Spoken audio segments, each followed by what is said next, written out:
Hello students, welcome you all in this chemistry class powered by Sharma sir. और हम लोग यहाँ पे पढ़ रहे हैं I think it's lecture number 5 in this chapter और क्लास 9th है ये, तो हम लोग पढ़ रहे हैं यहाँ पे मैटर के बारे में। हमारा चैप्टर चालू है। कल हमने क्या पढ़ा था, एक बार उसको थोड़ा सा देख लेते हैं। लास्ट टाइम हम लोगों ने जो बीच का फोर्स थे तो कोहेसिव एडेसिव तो पढ़ लिया था। तो कोहेसिव और एडेसिव फोर्स को हम पहले भी पढ़ चुके हैं, तो उसको यहाँ डिस्कस करने की जरूरत नहीं है। और लास्ट टाइम हमने पढ़ा था जिसको डिफ्यूजन, ठीक है ना, जो हमारा मेन टॉपिक था diffusion, intermixing of two different type of particle intermix with each other, और उसके बाद हाई कंसंट्रेशन से लो कंसंट्रेशन की तरफ वो बढ़ते हैं। और ये सारा हमने डिफ्यूजन वाले पार्ट में पढ़ लिया था। कल एक बच्चे की क्वेरी थी, सर मुझे सोल्यूट और सॉल्वेंट समझ में नहीं आया। पहली बात तो ये थी कि कल के लेक्चर में सोल्यूट और सॉल्वेंट की जरूरत ज्यादा थी नहीं। मुझे लगा आप लोगों को थोड़ा बहुत मिक्सचर के बारे में आइडिया होगा, क्लास 7 में भी हल्का फुल्का पढ़े होते हैं। तो भैया देखो सिंपल सी बात है, एक होता है मिक्सचर, जो चीज बनके तैयार होती है दैट इज मिक्सचर। मिक्सचर के अंदर जो ज्यादा है, जो चीज ज्यादा है सबसे ज्यादा, जैसे मान लो लिया है सॉल्ट सोल्यूशन, लिया है सॉल्ट सोल्यूशन, तो सॉल्ट सोल्यूशन में इधर की साइड आ जाओ, सॉल्ट सोल्यूशन में एक है सोल्यूट एक है सॉल्वेंट। तो ज्यादा क्या है सॉल्ट सोल्यूशन में, पानी ज्यादा है कि नमक ज्यादा है? पानी ज्यादा है। तो पानी ज्यादा है यानी कि H2O, H2O क्या है इसका? H2O है इसका सॉल्वेंट। कम क्या है? कम है इसमें सॉल्ट, तो सॉल्ट क्या हो गया? सोल्यूट। सही है। तो ये कोई बहुत बड़ी चीज नहीं थी, नॉर्मल सी बात है। और देख जैसे समझ लो जैसे air, air is a mixture. पूछे एयर में सॉल्वेंट क्या है, तो देखो एयर में तो ऐसा नहीं है कि एयर में कोई एयर ली थी, उसके अंदर डिफरेंट टाइप ऑफ गैसेस हमने मिलाई नहीं है। एयर ऑलरेडी, ठीक है ना, मेड ऑफ थी, पहले से ही बनी हुई है। तो एयर के अंदर जो सबसे ज्यादा गैस है वो कौन सी है? Nitrogen, N2, approx 78% something. तो यही है, अगर पूछा जाए एयर का सॉल्वेंट कौन है, तो नाइट्रोजन को ही एयर का सॉल्वेंट माना जाएगा, ठीक है ना। चाय बनाई, मान लो टी भी एक मिक्सचर है। टी में पूछ रहा है सॉल्वेंट क्या है, तो वो डिपेंड करता है बनाने वाले के ऊपर। अगर उसने दूध ज्यादा डाला है तो दूध सॉल्वेंट है, अगर वाटर ज्यादा डाला है तो वाटर सॉल्वेंट है ना। लेकिन उतना ज्यादा डेप्थ में कोई पूछता नहीं है, उतना ज्यादा में कोई जाता नहीं है। तो डिफ्यूजन हमने पढ़ लिया था, ये क्वेरी थी, तो उसका आंसर मैंने यहाँ पे कर दिया है।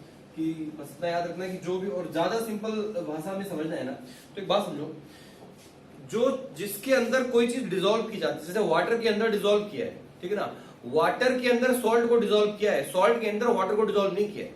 ये बात ध्यान रखना, वाटर के अंदर सॉल्ट कोई भी चीज डिसॉल्व की जाएगी, चाहे सॉल्ट डिसॉल्व करो, चाहे शुगर डिसॉल्व करो, चाहे अल्कोहल डिसॉल्व करो, चाहे एसीटोन, कोई भी आप कंपाउंड लेके उसके अंदर डिसॉल्व कर सकते हो। तो जो डिसॉल्व किया है वो सोल्यूट है, जिसके अंदर डिसॉल्व किया है दैट इज सॉल्वेंट, ठीक है ना। तो डिफ्यूजन भी अपना हो गया, डिफ्यूजन में भी कुछ नहीं था। उसके बाद हमने पढ़ना शुरू किया था स्टेट्स ऑफ मैटर में, हमने कंपेयर करना शुरू किया था तीनों में।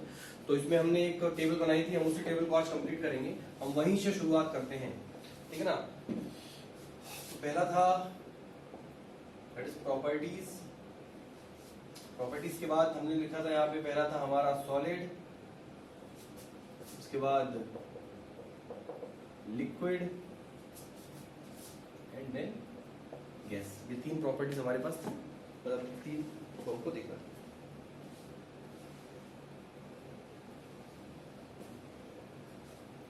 ठीक है। तो प्रॉपर्टीज में पहला हमने कौन कौन सी बात कर ली थी, हमने मास का जिक्र कर लिया था, मास डेफिनेट, डेफिनेट और इसका भी डेफिनेट। इसके बाद हमने देखा था वॉल्यूम। वॉल्यूम क्या होता है? The space occupied by anything, जितने कोई भी चीज स्पेस ऑक्यूपाई करती है वही उसका वॉल्यूम है। सॉलिड का वॉल्यूम फिक्स है, नहीं चेंज होता। लिक्विड का भी वॉल्यूम फिक्स होता है, लेकिन इसका नॉट फिक्स्ड। नॉट फिक्स्ड में मैं क्रॉस लगा दे रहा हूं, मतलब नहीं है। ओके, वॉल्यूम के बाद अगला हमने देखा था shape and size. Shape size, solid का शेप साइज फिक्स रहेगा, कंडीशन से फर्क नहीं पड़ने वाला, फिक्स है। लिक्विड का शेप फिक्स नहीं होता, जैसे कंटेनर में रखोगे, जैसे बर्तन में रखोगे वैसा बन जाएगा। घर में बर्फ जमाइए, आइस जमाइए, देखा होगा तुमने, अगर उसको किसी जैसे भी बर्तन में आप उसको रख के जमाने वाले हो तो वो जो आइस है वो उसी शेप की बनेगी। तो लिक्विड का शेप फिक्स, लिक्विड का शेप फिक्स नहीं है, तो नॉट फिक्स्ड। और गैस का भी, गैस का तो कुछ भी फिक्स नहीं ना, गैस का तो बिल्कुल ही, गैस एक तरह से मान लो बंजारा सब्सटेंस होता है, घूमता फिरता रहता है, उसका कोई ठिकाना नहीं होता। इसके बाद हम लोगों ने एक और पॉइंट डिस्कस किया था, दैट इज डेंसिटी, ठीक है। डेंसिटी, डेंसिटी का मतलब मैंने समझाया था कोई चीज कितनी घनी है, इससे ये मतलब होता है कि कोई चीज कितनी घनी है, घनापन कितना है उसके अंदर। सिंपल सा एग्जांपल समझो, जैसे ये है, कल भी हमने देखा था कि ये डस्टर है, ये वुड का बना हुआ है, काफी हल्का फुल्का है।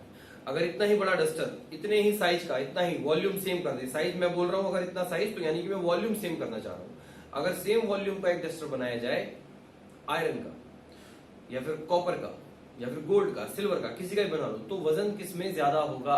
जाहिर सी बात है वजन उस मेटल वाले में ज्यादा होगा, क्योंकि मेटल की डेंसिटी वुड की डेंसिटी से ज्यादा होती है। तो डेंसिटी का मतलब स्टूडेंट, जो हम अगली प्रॉपर्टी की बात यहाँ पे करने वाले हैं, तो 4 प्रॉपर्टी हमारी हो चुकी हैं। तो डेंसिटी सबसे ज्यादा हाई सॉलिड की, देन लिक्विड और गैस की सबसे कम। अगली प्रॉपर्टी की जिसकी हम बात करने वाले हैं, दैट इज कंप्रेसिबिलिटी। कंप्रेसिबिलिटी, ठीक है ना। कंप्रेसिबिलिटी का मतलब होता है कि कोई चीज कितनी कंप्रेसिबल है, यानी कि अगर उस पर प्रेशर अप्लाई किया जाए, उस पर दबाव डाला जाए, वो बॉल देखिए येलो वाली स्पंज की, जो, हाँ ठीक है, वही ब्लड डोनेशन करते समय भी उसको दिया जाता है हाथ में, उसको दबाते रहते हैं तो थोड़ा ब्लड का फ्लो हो जाता है, और जो थैली होती है जिसके अंदर ब्लड आपका भरते हैं वो लोग, उसमें थोड़ा सा जल्दी बढ़ जाती है, ठीक है ना। मैंने भी किया है तो मुझे थोड़ा आइडिया है इसके बारे में। कंप्रेसिबिलिटी, तो कंप्रेसिबिलिटी यानी कि मतलब प्रेशर अप्लाई करो और उसका शेप चेंज हो जाए। तो हर चीज तो नहीं हो सकती। अब ये है, इस पे कितना भी प्रेशर लगा लो, कितना भी प्रेशर लगाओ, कितना भी दबाओ, कितना भी ऐसे करके मोड़ने की कोशिश करो, इसका शेप चेंज नहीं होगा, इसका भी नहीं होगा, इसका भी नहीं होगा, बोर्ड का भी नहीं होगा। सॉलिड चीजों का शेप एंड साइज चेंज नहीं होता। कैसे? प्रेशर लगाने से नहीं होता। तो क्या बोलेंगे सॉलिड को? इनकम्प्रेसिबल। इनकम्प्रेसिबल। फिर एक क्वेश्चन आता है कि सर ये जो फोम है, जो स्पंज वाली जो बॉल है, ठीक है ना, ये भी तो सॉलिड है, तो ये तो चेंज हो जाती है इस पे ऊपर अगर आप लगाओगे प्रेशर, ठीक है ना। और इसी तरह से जो कॉटन होता है, कॉटन ना, जो रुई बोलते हैं जिससे, तो कॉटन के ऊपर भी आप प्रेशर अप्लाई करोगे तो कॉटन भी चेंज हो जाता है, होता है बिल्कुल। तो वो क्यों हो जाता है? तो देखो बड़ी सिंपल सी बात है, ये कुछ ऐसे सॉलिड होते हैं, जैसे कि कॉटन भी हो गया तो कॉटन भी सॉलिड है, और स्पंज हो गया वो भी सॉलिड ही है। लेकिन उनमें होता क्या है, उनमें देखोगे ध्यान से कि जैसे ये जो बाकी सॉलिड है, ये जितने भी सॉलिड दिख रहे हैं, ये हो गया, ये डस्टर हो गया, ये हो गया, इन सॉलिड में ध्यान से देखने में तुमको कहीं होल्स नहीं दिखेंगे इनमें, ठीक है ना, इनमें दिखेंगे नहीं कि इनमें कहीं होल है। लेकिन स्पंज हो गया और कॉटन हो गया, उनमें बहुत छोटे छोटे होल होते हैं, बहुत करीब से देखोगे तो उनमें होल नजर आएंगे। उस होल के अंदर भरा होता है एयर, ठीक है ना। तो जब आप दबाते हो तो अंदर की एयर आ जाती है बाहर, तो वो सारी की सारी एयर बाहर निकलती है, इसीलिए वो दब जाता है। तो जितनी एयर भरी होगी उतना आप उसे दबा सकोगे। जब एयर उसकी निकल जाएगी तब वो आगे कंप्रेस होने वाला नहीं है। तो कंप्रेसिबिलिटी के मामले में हमने सॉलिड को क्या बोला? इनकम्प्रेसिबल। ओके। लिक्विड, लिक्विड में कंप्रेसिबिलिटी थोड़ी बहुत होती है। कभी देखना बॉटल में पानी भरो, वो पानी भरने के बाद उस बॉटल को ऐसे करके दबाओ, वो कुछ हद तक दबेगा, ठीक है ना, ऐसे करके दबेगा जहां तक उसमें। लेकिन पूरा का पूरा ऐसा नहीं कि अगर पानी भरा हुआ है तो प्लास्टिक की बोतल को आप दोनों सिरों को मिला के ऐसे चिपका नहीं सकते। लेकिन अगर उसके अंदर पानी भरा हुआ है तो वो फिर मिलने वाला, चिपकने वाला नहीं है दोनों सिरे। और अगर उसमें मान लो खाली है बोतल तो हो जाएगा ऐसा, ठीक है ना। तो लिक्विड के अंदर कंप्रेसिबिलिटी होती है, तो लिख देते हैं स्लाइटली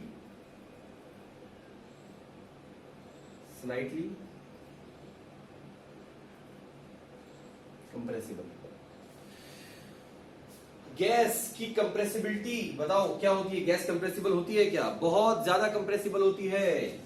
सीएनजी जो बना है ना, क्या नाम है? Compressed natural gas. Natural gas होती है, उसको कंप्रेस किया गया है।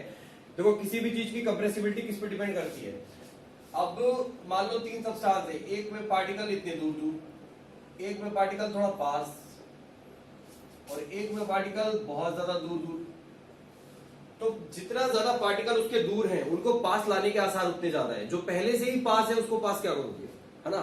तो जितने ज्यादा वो दूर होंगे उतना ज्यादा आसार है उनको पास लाने की, उनको कंप्रेस करने के उतनी ज्यादा ऑप्शन है कि उसको कंप्रेस किया जा सकता है। कंप्रेसिबिलिटी इसकी इनकम्प्रेसिबल है सॉलिड, ये कुछ हद तक कंप्रेसिबल है, और ये बहुत ज्यादा कंप्रेसिबल है, वेरी कंप्रेसिबल।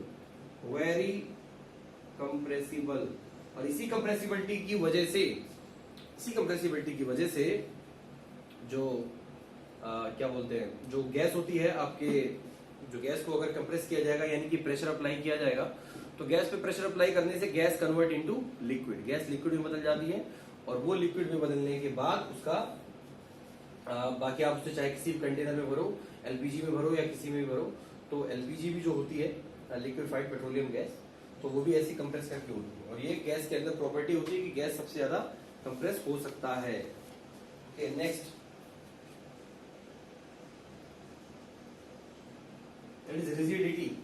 ठीक है ना, रिजिडिटी का मतलब क्या हुआ कि वो चीज कितनी रिजिड है, सख्त है। ठीक है ना, रिजिडिटी का मतलब होता है सख्त, यानी कि फ्लो नहीं कर सकती। तो अब कुछ समझो, क्या सॉलिड को कभी फ्लो करते देखा कभी सॉलिड? इसको ऐसे करके ऐसे किया गया तो ये कहीं पे फ्लो कर रहा है। ठीक है ना, क्योंकि फ्लुएंसी और क्या बोलते हैं, फ्लूइडिटी इसके अंदर होती नहीं है, फ्लूइडिटी इसके अंदर नहीं होती है। तो सॉलिड तो बिल्कुल भी फ्लो, रिजिडिटी होने की वजह से बिल्कुल भी उनके अंदर फ्लूइडिटी नहीं होती है। तो सॉलिड जो होते हैं वो काफी रिजिड होते हैं, सख्त होते हैं। लिक्विड की बात अगर करी जाए तो लिक्विड में रिजिडिटी थोड़ी सी कम होती है एज कम्पेयर टू ये, क्योंकि लिक्विड फ्लो करता है। ठीक है, लिक्विड में अगर आपने ऐसे करके पानी को बहाया तो भाई पानी बहता है, तो इसका मतलब यह है कि फ्लूइडिटी उसके अंदर है। ठीक है ना, लेकिन एक्सटर्नल एफर्ट चाहिए, अपने आप रखे नहीं बहता, पानी को भी एक्सटर्नल एफर्ट, या तो वहां पे स्लोप होना चाहिए या फिर पानी को आप फेंको, कुछ ना कुछ तो करना पड़ेगा। लिक्विड में तो कुछ भी, सॉलिड में तो कुछ भी कर दो, रिजिडिटी इतनी है कि फ्लूइडिटी नहीं होती। तो रिजिडिटी सॉलिड में वेरी हाई, बहुत हाई है। लिक्विड के अंदर रिजिडिटी की अगर बात करी जाए, लिक्विड के अंदर लो, बहुत कम रिजिडिटी है। तो लो मतलब कैन फ्लूइड, यानी कि फ्लूइडिटी उनकी हाई है। और अगर गैस की बात की जाए तो गैस में तो बिल्कुल भी रिजिडिटी नहीं है ही नहीं, तो very very low, very low. Okay, तो ये तीसरी प्रॉपर्टी थी इसकी।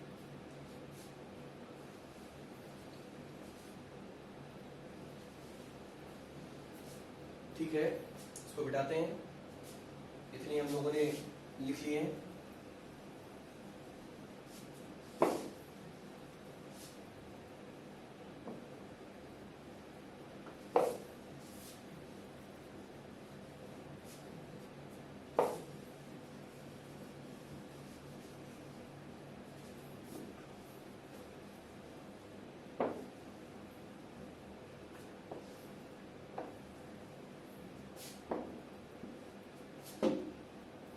तो रिजिडिटी के बाद हम नेक्स्ट चलो लिख लेते हैं फ्लूइडिटी। फ्लूइडिटी, अब देखो जिसकी रिजिडिटी आई है उसको फ्लूइडिटी कम होगी, जिसकी फ्लूइडिटी आई है उसकी रिजिडिटी कम होगी, सिंपल सी बात है। तो फ्लूइडिटी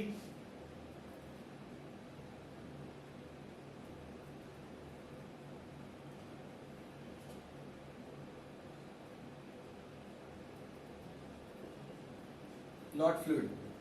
ठीक है ना, फ्लूइडिटी बिल्कुल नहीं है।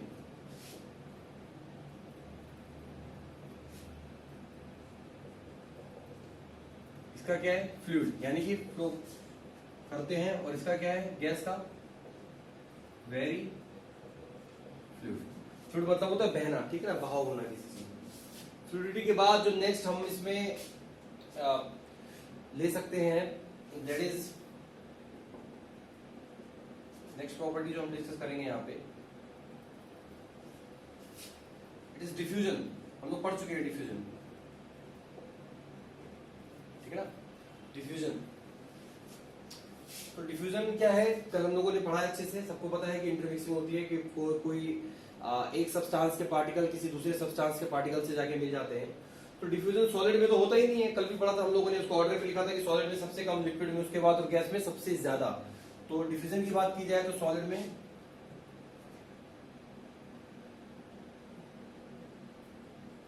नो डिफ्यूजन, डिफ्यूजन नहीं है। लिक्विड की बात की जाए तो डिफ्यूजन इसके अंदर है क्या, can diffuse at some extent, कुछ हद तक डिफ्यूज होते हैं, ठीक है ना, मतलब ऑस्मोसिस प्रोसेस है वो दूसरा है।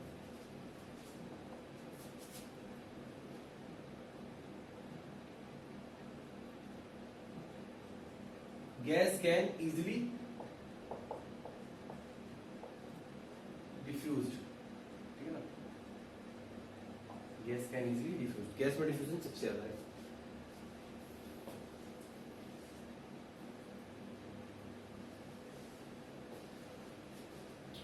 नेक्स्ट प्रॉपर्टी इसकी देखी जाए अगर तो कल हमने इसके बाद में एक काइनेटिक एनर्जी भी पढ़ी थी ना। एनर्जी तो बताया था कि energy means ability to do work. किसी भी चीज के पास एनर्जी है तो it can do any kind of work, तो एनर्जी होना जरूरी है। और एक ऐसी एनर्जी जो किसी भी चीज के अंदर आई है उसके मोशन की वजह से, उसके मूवमेंट की वजह से, ठीक है ना, कि जैसे कोई चीज मूव कर रही है इसलिए उसके अंदर एनर्जी है, वो कुछ करने के लायक है, तो ऐसी एनर्जी को कहते हैं काइनेटिक एनर्जी। तो नेक्स्ट चेक करते हैं कि काइनेटिक एनर्जी इनमें कैसी कैसी होती है, और ये भी हम कल पढ़ चुके हैं, काइनेटिक एनर्जी। तो काइनेटिक एनर्जी देखो भाई, इसमें क्या है कि सॉलिड में तो काइनेटिक एनर्जी बात हो रही है कि सॉलिड लिक्विड गैस के पार्टिकल की बात कर रहा है कि उनके जो पार्टिकल है ना उनकी एनर्जी पूछ रहा है। तो सॉलिड लिक्विड गैस के पार्टिकल में एनर्जी होती है नहीं होती है, ये हमको चेक करना है। तो आपको पता है, देखो एनर्जी अगर होगी तो वो चीज ज्यादा फ्लो करेगी। तो फ्लूइडिटी किसकी हाई है? सबसे ज्यादा गैस की है, क्योंकि गैस के पार्टिकल के पास एनर्जी बहुत ज्यादा होती है, तो वो बहुत ज्यादा मूव करते हैं, इसलिए बहुत ज्यादा दूर दूर तक रहते हैं और बहुत ज्यादा दूर तक जाते हैं।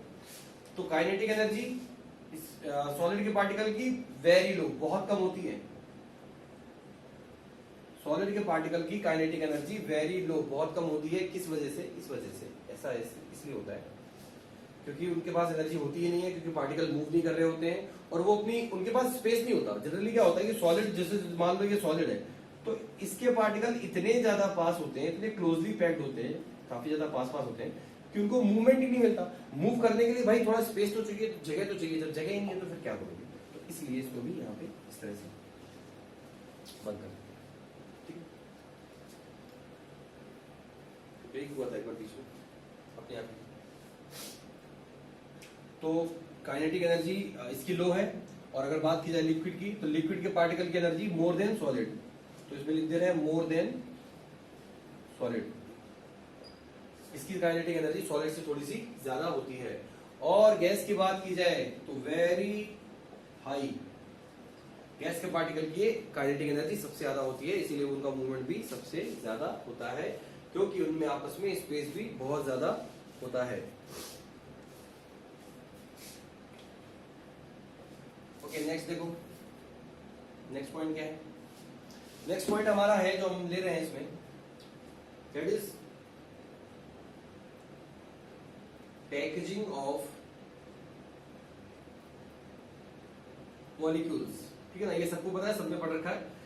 इन सॉलिड टाइटली पैक्ड कि मॉलिक्यूल्स की पैकेजिंग कैसी है, यानी कि उनके बीच में स्पेस है नहीं है या कैसा है, ये देखना है कि पार्टिकल्स के बीच में जो पार्टिकल्स हैं उसके सारे उनमें बीच में स्पेस है या बहुत ज्यादा क्लोजली पैक्ड है या थोड़ा थोड़ा स्पेस है उनमें। इस बारे में यही चीज हमको देखनी है। तो सबको पता है कि सॉलिड की डेंसिटी हाई है क्योंकि उसके पार्टिकल बहुत ज्यादा क्लोजली पैक्ड है। तो क्या लिखना है सॉलिड में? Closely packed. Okay, this is closely packed.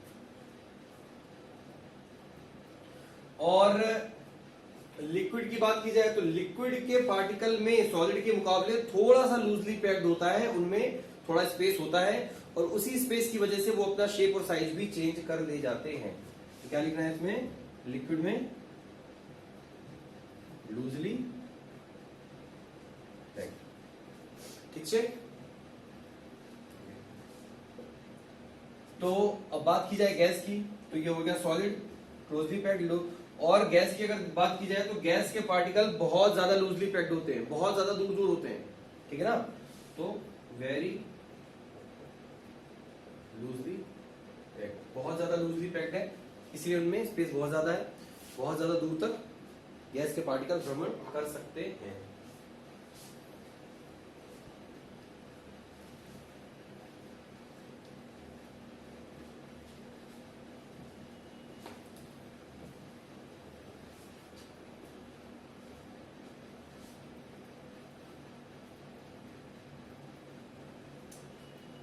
ठीक है, तो आई होप आप लोगों ने लिख लिया होगा इसको पॉज करके। अब हम इसको मिटाते हैं।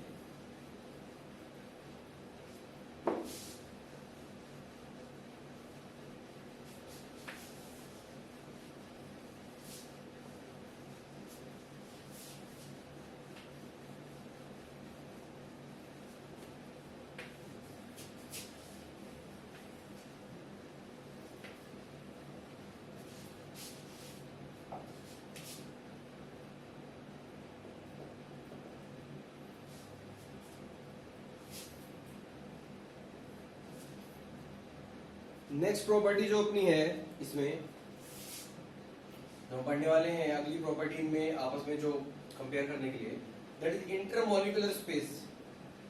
Intermolecular space. What is intermolecular space? Inter mean सब, इंटर मतलब बीच में, ठीक ना, इंटर मतलब उसके अंदर, मॉलिक्यूलर मतलब मॉलिक्यूल, स्पेस मतलब जगह।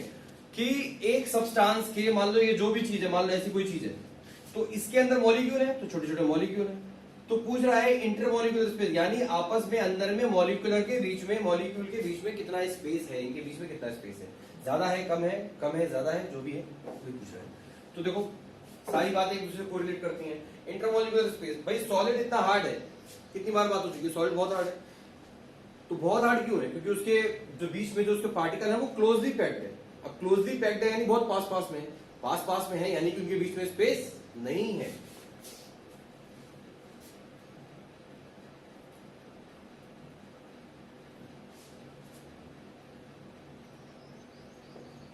वेरी लेस स्पेस, ठीक है ना। सॉलिड में क्या है, लेस स्पेस, बहुत कम है।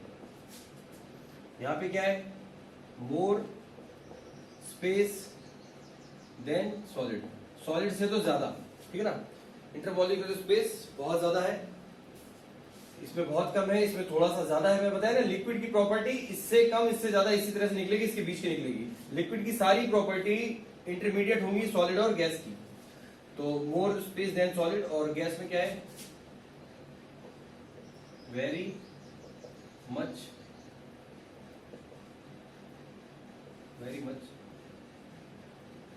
स्पेस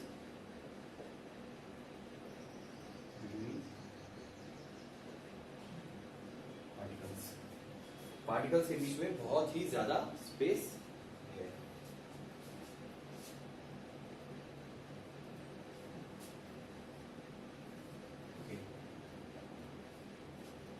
नेक्स्ट प्रॉपर्टी, काफी सारी प्रॉपर्टी हो सकती है अब इसमें, और क्या क्या चीजें बताई जा सकती हैं, देखो जैसे कि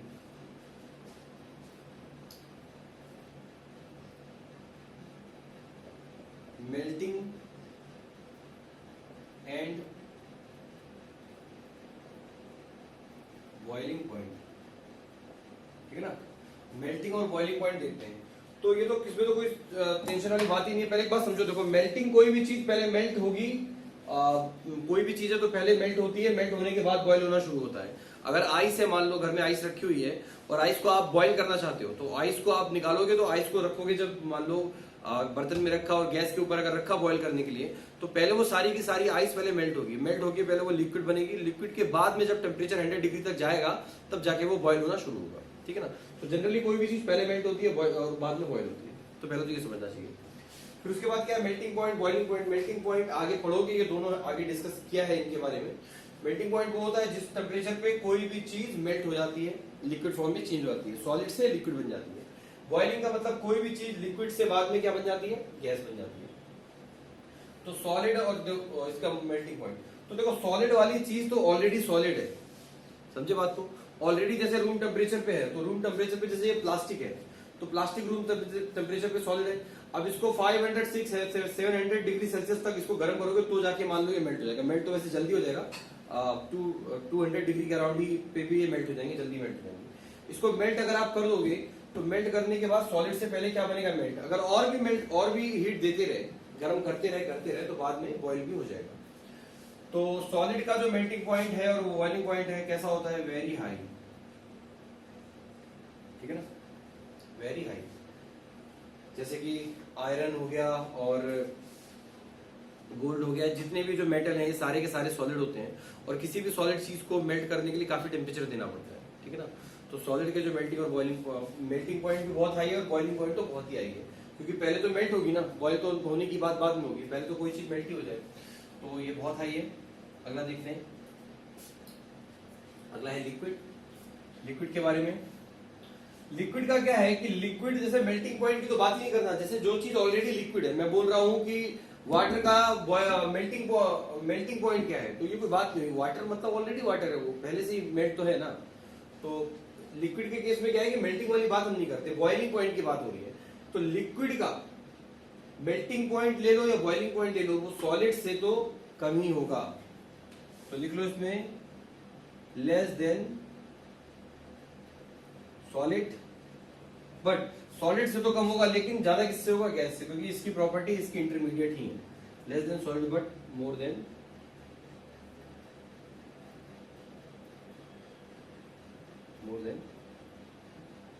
गैस। आगे जब मेल्टिंग पॉइंट और बॉइलिंग पॉइंट पढ़ेंगे ना, तो हम उसमें ये भी चेक करेंगे कि जैसे कि किसी चीज में वाटर का बॉइलिंग पॉइंट 100 है, तो क्या हमेशा 100 ही होगा? क्या उसमें थोड़ा बहुत चेंज करने से फर्क नहीं पड़ेगा? जैसे मान लो वाटर के अंदर आपने सॉल्ट मिला दिया, वाटर के अंदर आपने शुगर मिला दिया, कुछ और मिला दिया, तो क्या उसके वाटर बॉइलिंग पॉइंट में या मेल्टिंग पॉइंट में कुछ फर्क आएगा? तो यही सारे फैक्टर्स आगे पढ़ने वाले हैं। तो देखो मेल्टिंग पॉइंट इसका ये हो गया, ये हो गया, और गैस का क्या है? Melting boiling point very low, ठीक है ना?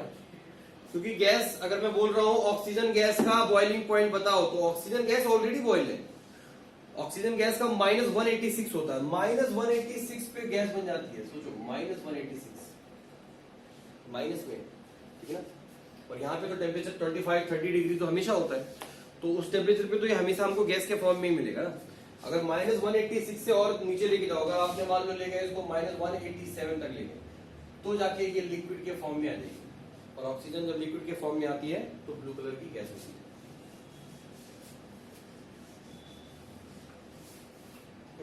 This is melting and boiling point. और नेक्स्ट प्रॉपर्टी जो हमारी है,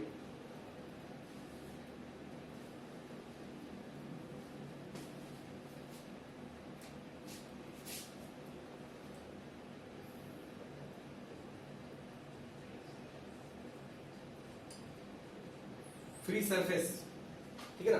फ्री सरफेस क्या समझना है एक बार को।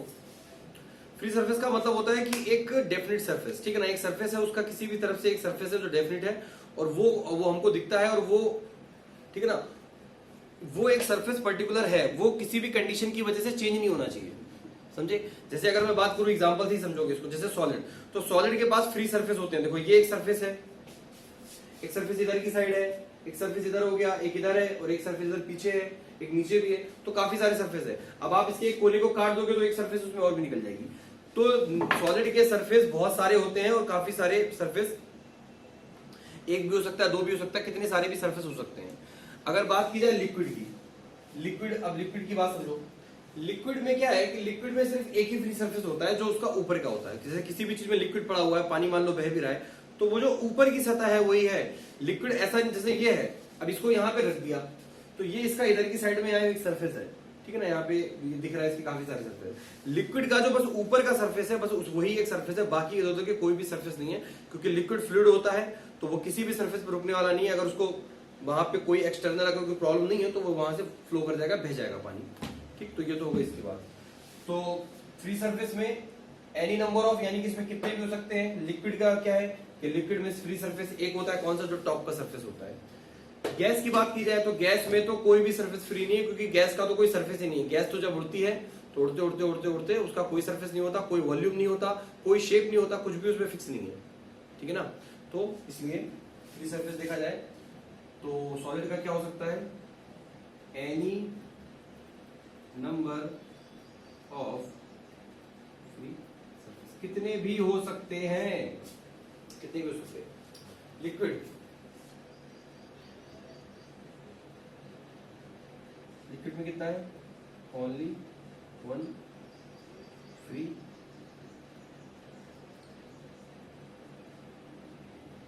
सरफेस। लिख भी लेना, अपर, जो ऊपर का है, अपर टॉप सरफेस। गैस का क्या है? गैस में नो फ्री सरफेस, गैस में कोई भी सरफेस नहीं।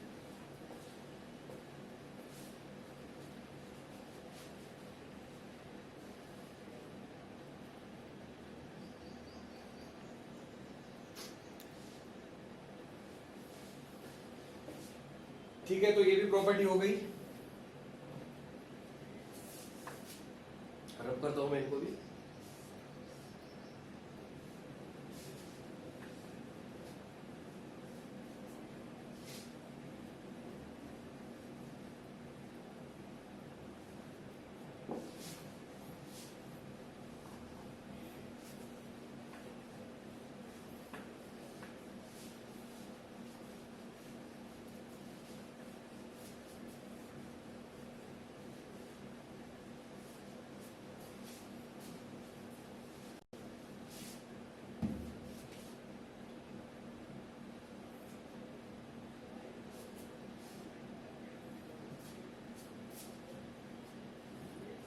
और कोई प्रॉपर्टी क्या इसमें पढ़ी जा सकती है, जैसे काइनेटिक एनर्जी हमने पढ़ ली, और molecular movement, packaging of molecule, compressibility, rigidity, volume, mass, हम सारी प्रॉपर्टी लगभग इसमें पढ़ चुके हैं।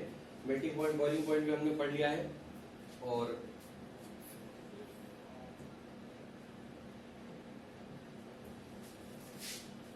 एक पढ़ लेते हैं और प्रॉपर्टी इसके अंदर, दैट इज मॉलिक्यूलर मूवमेंट। ये मैंने लिखा है मॉलिक्यूलर मूवमेंट, काफी छोटा छोटा है तो मूवमेंट में बोल दे रहा हूँ, आप खुद लिख सकते हो उसको। तो मॉलिक्यूलर कैसे मूव करते हैं, तो मॉलिक्यूलर मूवमेंट की बात की जाए तो साफ पता है, ये तो दिखता है कि सॉलिड के पार्टिकल मूव नहीं करेंगे क्योंकि उनमें एनर्जी नहीं होती। एनर्जी नहीं होती तो फिर मूव भी नहीं कर पाएंगे क्योंकि उनको स्पेस भी नहीं मिलता।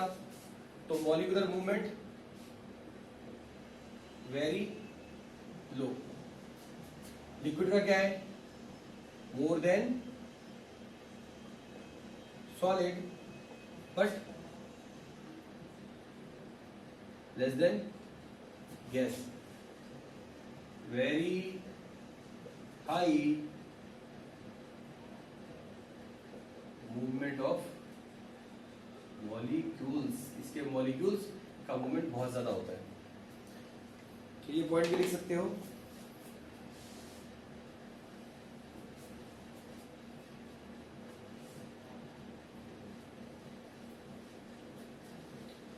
ठीक है, यहाँ पे हमने काफी सारे पॉइंट्स ऐसे देख लिए जो सॉलिड लिक्विड गैस में आपस में कंपेयर किए गए हैं, और इतनी ही चीजें होती हैं। अब एक क्वेश्चन है, मैं ऐसे ही पूछ लेता हूं आपसे, why do solids have any number of free surface and gases have no free surface at all. कि सॉलिड के पास कितने भी फ्री सरफेस हो सकते हैं लेकिन गैस के पास सरफेस नहीं होते। देखो रीजन क्या है, सरफेस होने का सबसे बड़ी चीज ये है कि शेप और साइज अगर फिक्स होगा ना किसी चीज का, शेप और साइज, तो उसमें फ्री सरफेस डिसाइड किए जा सकते हैं। गैस में ना शेप फिक्स है, ना साइज फिक्स है, वॉल्यूम भी फिक्स नहीं है, तो कैसे होगा। तो इसी वजह से उसमें शेप और साइज ना होने की वजह से, क्योंकि उसकी जो शेप है और ये उसका जो वॉल्यूम है वो फिक्स नहीं है, वो चेंज होता रहता है, वेरी कर रहा है। अभी किधर है, अभी किधर है, अभी गैस उड़ते पहले इधर पहुंच गई, बाद में उधर हो गई, तो ये चीज वेरी करती जा रही है। और इसी वेरिएशन की वजह से उसका जो शेप और साइज होगा वो फिक्स नहीं है, और इसीलिए उसमें नंबर ऑफ फ्री सरफेस भी उसमें नहीं बनेगी। ठीक है, तो ये सारी चीज हमारी हो गई खत्म। सॉलिड लिक्विड गैस को हमने पढ़ लिया है एक साथ में ही, अब अलग से बारी बारी से पढ़ने की जरूरत नहीं है, सारी प्रॉपर्टी समझ चुके हो। अब इतने दिन के लेक्चर में कम से कम इतनी बात तो सबको समझ में आ गई होगी। अब एक लास्ट में काम कर दो, सॉलिड लिक्विड गैस को जब पूरा इसको लिख ही लिया तो उसको बना लेते हैं एग्जांपल्स के तौर पे।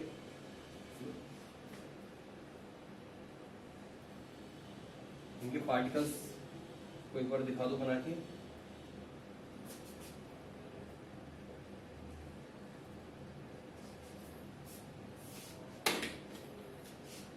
सॉलिड में पार्टिकल्स को क्लोजली पैक कर देना, बहुत ज्यादा पास पास बना देना, ठीक है ना। ये पार्टिकल्स हैं छोटे छोटे, बहुत ही ज्यादा पास हैं, इनमें ना स्पेस है, ना काइनेटिक एनर्जी है, और ना मूवमेंट करने के लिए इनके पास फ्री स्पेस होता है। लिक्विड में थोड़ा सा स्पेस देना है,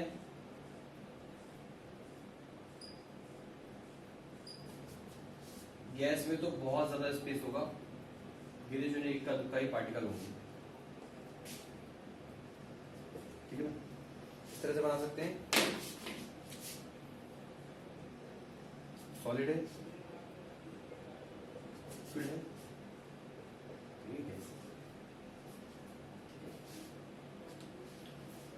तो बस इसमें यहाँ पे पार्टिकल्स के बीच में लिख देना, यहाँ पे क्लोजली पैक्ड, क्लोजली पैक्ड। इसमें क्या है, लिटिल बिट केयर, और ये क्या है, वेरी लूजली पैक्ड, बहुत ज्यादा लूजली पैक्ड है।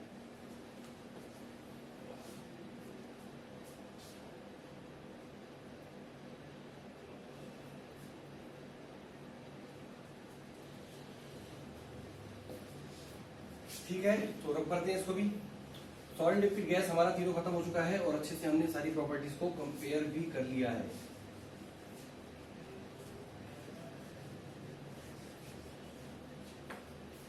अब से अब क्या करना है, तो फिजिकल स्टेट जो 5 बताई थी मैंने, उसमें हम लोगों ने सॉलिड लिक्विड गैस तीनों पढ़ लिया। बची कौन हमारे पास, बीईसी और प्लाज्मा। तो एक बार इसको देख लेते हैं। वैसे प्लाज्मा और बीईसी पूछा तो नहीं जाएगा, कभी पूछा नहीं जाता क्योंकि काफी रेयर स्टेट होती हैं। देखो रूम टेम्परेचर पे यही 3 स्टेट एग्जिस्ट करती हैं, सॉलिड लिक्विड और गैस। अभी इस टेम्परेचर पे जो जिसमें हम लोग जी रहे हैं, जिसमें हमारा जिंदगी चल रही है, रूम टेम्परेचर यानी 25 degree Celsius, 25 to 30 degree Celsius के अराउंड मान लो रूम टेम्परेचर माना गया है।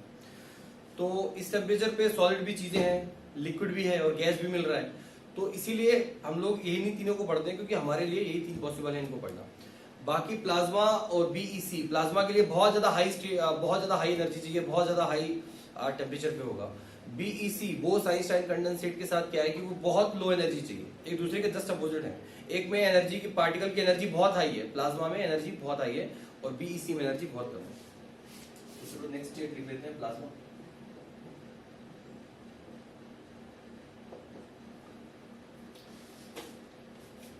तो प्लाज्मा को लिखेंगे बाद में, पहले समझ लेते हैं कि प्लाज्मा होता क्या है। तो एक बात समझो, क्या कॉन्सेप्ट है सीधा सा।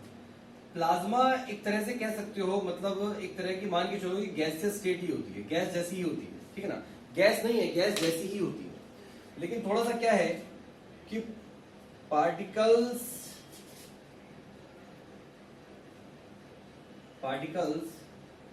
आर वेरी एनर्जेटिक, मींस उनके पास एनर्जी बहुत ज्यादा हाई है, ठीक है ना। तो प्लाज्मा एक तरह से गैस स्टेट ही होता है। तो जैसे क्या हुआ कि मान लो कोई भी एक मैटर है, ठीक है ना, ये कोई भी मैटर हो सकता है, दिस इज मैटर। अगर ये प्लाज्मा स्टेट में, तो प्लाज्मा स्टेट में तो देखो कोई भी मैटर है तो उसके अंदर पार्टिकल तो है, छोटे छोटे पार्टिकल्स तो होंगे। नहीं, पार्टिकल्स मैंने बना दिए मान लो, वैसे इतने ज्यादा पास नहीं होते प्लाज्मा में, बहुत दूर होते हैं। तो ये, लेकिन अगर क्या होगा कि पार्टिकल्स की एनर्जी अगर इसकी एनर्जी वेरी हाई एनर्जी हो जाएगी, इसके पार्टिकल्स की एनर्जी बहुत ज्यादा हाई हो जाएगी, तो क्या होगा, तो इनका मूवमेंट बहुत ज्यादा हो जाएगा, है ना, एनर्जी बहुत ज्यादा हाई होने की वजह से। और एनर्जी बहुत ज्यादा हाई होने की वजह से ये ग्लो भी करती है, ठीक है। तो जैसे इसका प्लाज्मा का एक एग्जांपल है फायर, ठीक है ना। तो फ्लेम होती है, फ्लेम जो आपने फ्लेम देखी है जलती हुई, तो जो फ्लेम देखती हो ना, वो फ्लेम एक्चुअली में प्लाज्मा स्टेट ही होती है और वो कुछ हद तक गैस से रिलेट करती है। बस फर्क इतना है कि पार्टिकल्स की एनर्जी बहुत ज्यादा हाई है। गैस में भी हाई एनर्जी होती है लेकिन प्लाज्मा में बहुत ज्यादा हाई होती है।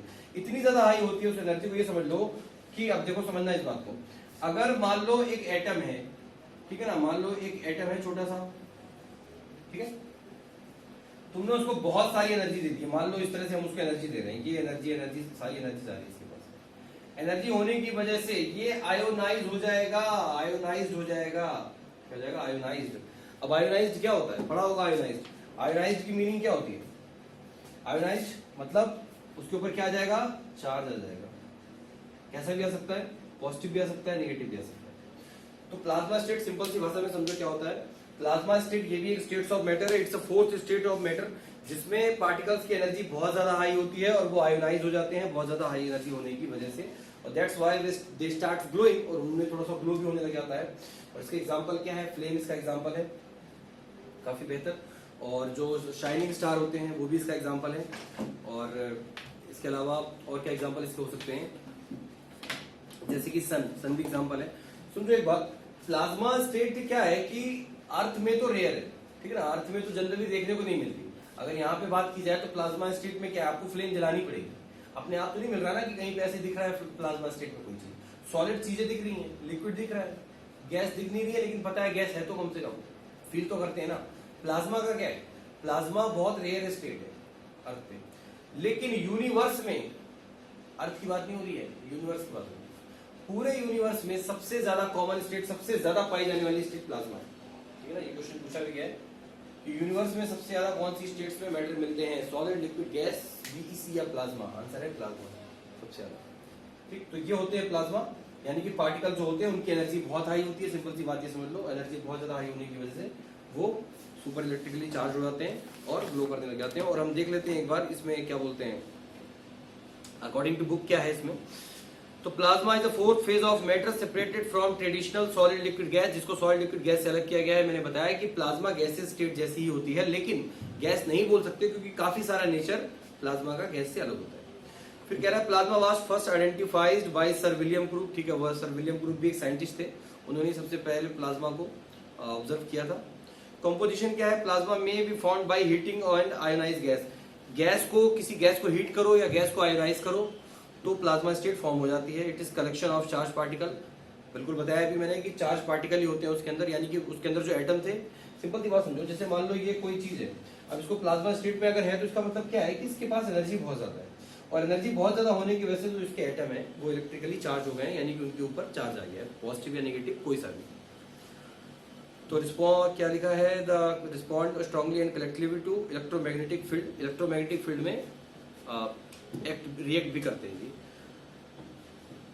Taking the form of gas like clouds और आयन बीम्स, ठीक है ना, ये सारे के सारे हैं। Plasma is distinct from gas, कह रहा है कि प्लाज्मा गैस से अलग है because it possesses unique property, क्योंकि इसकी कुछ प्रॉपर्टीज यूनिक होती हैं।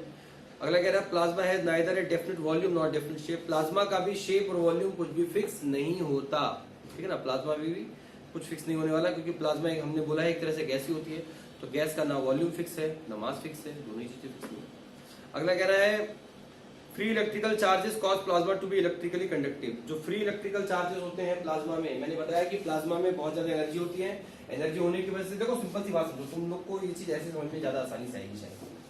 तुम लोगों ने क्या पढ़ रखा है अभी तक, आज तक आप लोगों ने ये तो पढ़ रखा है ना कि एक एटम होता है, एटम के स्ट्रक्चर में बीच में एक न्यूक्लियस होता है, न्यूक्लियस में पॉजिटिव चार्ज होता है, बाहर क्या होते हैं इस तरह से इलेक्ट्रॉन होते हैं। तो यार एक बात को समझो, ये जो भी मैटर है इस मैटर के अंदर एटम नहीं होंगे क्या, एटम पार्टिकल मतलब एटम ही है ना, तो वो जो पार्टिकल है उसके उस पार्टिकल के अंदर इलेक्ट्रॉन प्रोटॉन न्यूट्रॉन भी होंगे, तो इलेक्ट्रॉन इस तरह से होते हैं। मान लो इसको बहुत हीट दी गई, बहुत गर्म किया गया, बहुत हीट दे दी, इस एटम को हीट मिली, इस एटम को हीट मिलने की वजह से इसका इलेक्ट्रॉन बाहर चला जाएगा, इलेक्ट्रॉन छोड़ देगा, अगर इलेक्ट्रॉन मिल जाएगा उसको मतलब एनर्जी मिलेगी, इसको आयोनाइजेशन एनर्जी बोलते हैं। ये क्लास 10th में आप लोग पढ़ोगे, आयोनाइजेशन एनर्जी होती है, पीरियोडिक टेबल में पढ़ने को मिलेगा, this is called ionisation energy.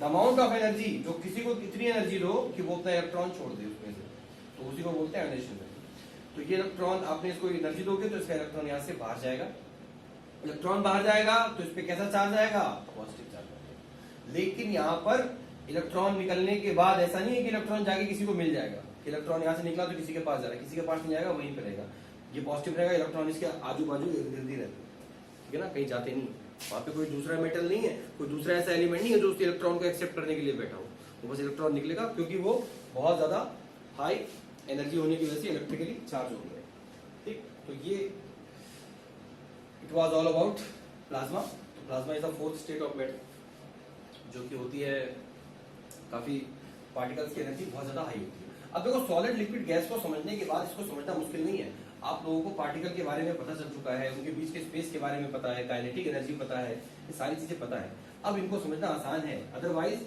BEC और प्लाज्मा को समझना थोड़ा सा जनरली मुश्किल होता है, लेकिन इतने सारे कॉन्सेप्ट पढ़ लिए हैं तुम लोगों ने तो अब ज्यादा मुश्किल नहीं रहा।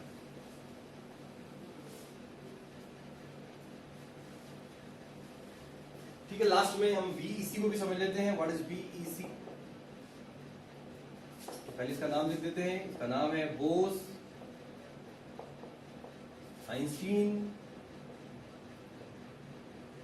कंडेंसेट।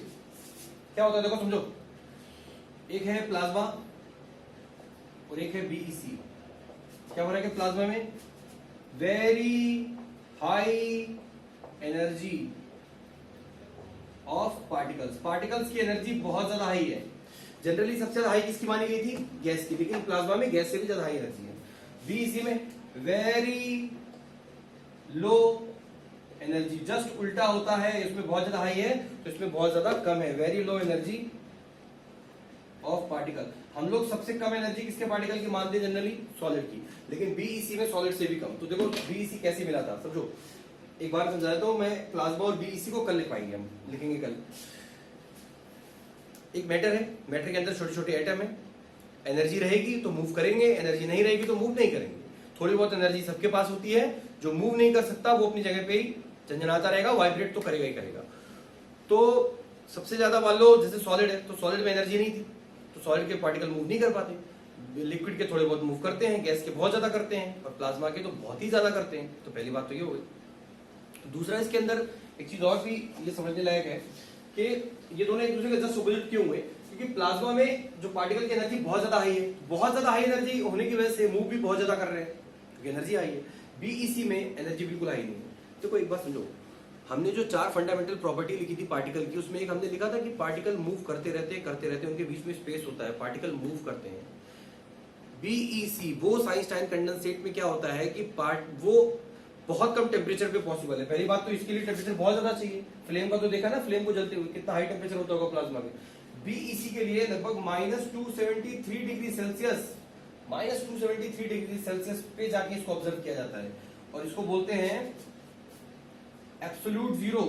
इस टेम्परेचर को बोला गया है एब्सोल्यूट जीरो, यानी कि इससे कम का टेम्परेचर जल्दी देखने को नहीं मिलता। यही सबसे कम टेम्परेचर हम पढ़ते हैं इसको, एब्सोल्यूट जीरो, परम शून्य ताप बोलते हैं हिंदी में, परम शून्य ताप। तो इस पे जाके ये एब्सोल्यूट जीरो पे जाके बीईसी को हम ऑब्जर्व कर पाते हैं। क्या होता है समझो, -273 डिग्री सेल्सियस, यानी कि इतना ज्यादा उसकी टेम्परेचर कम हो गया है। जब टेम्परेचर कम होगा तो एनर्जी भी कम होगी, जब टेम्परेचर बढ़ेगा तो एनर्जी भी बढ़ेगी। ठीक है ना, हीट दोगे तो एनर्जी बढ़ेगी, हीट अगर किसी चीज से निकालोगे तो एनर्जी कम हो जाएगी। तो बीईसी के अंदर एनर्जी इतनी कम है क्योंकि उसका टेम्परेचर बहुत कम है। टेम्परेचर कम होने की वजह से एनर्जी उसमें ना के बराबर है। इतनी कम एनर्जी हो जाएगी कि उसके पार्टिकल, बीईसी में उसके पार्टिकल जो होते हैं वो मूव करना ही बंद कर देते हैं। और पूरे के पूरे पार्टिकल, जब तक देखो पार्टिकल क्या है, एक फंडामेंटल प्रॉपर्टी है कि पार्टिकल को मूव तो करना चाहिए, हल्का फुल्का तो मूव करते रहे।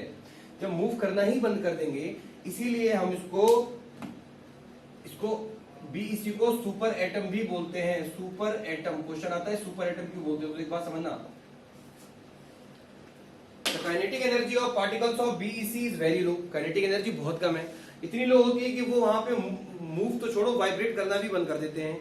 तो वो पूरा का पूरा क्या होता है कि देखो अलग अलग ये मूव, या जब ये मूव करते हैं तभी हमको पता चलता है कि ये अलग अलग है। इतने सारे एटम कैसे दिखते हैं, क्योंकि वो अलग अलग मूव कर रहे होते हैं, तो हमको आइडिया लग जाता है कि हाँ ये अलग अलग होते हैं, मूव करें या वाइब्रेट करें। लेकिन जब ये मूव करना ही बंद कर दें, मान लो सारे के सारे पार्टिकल अपनी जगह पे हो जाएं, तो वो पूरा का पूरा, तब हम ये नहीं बोलेंगे कि वो अलग अलग पार्टिकल है तो वो अलग अलग ही, लेकिन वो सारे के सारे मूव नहीं कर रहे हैं। इस वजह से वो पूरे के पूरे, हम पूरी इस चीज को पूरा एक मान लेते हैं कि ये पूरा का पूरा एक ही एटम है, एक ही एटम है, क्योंकि अंदर के जो एटम है वो मूव नहीं कर रहे हैं।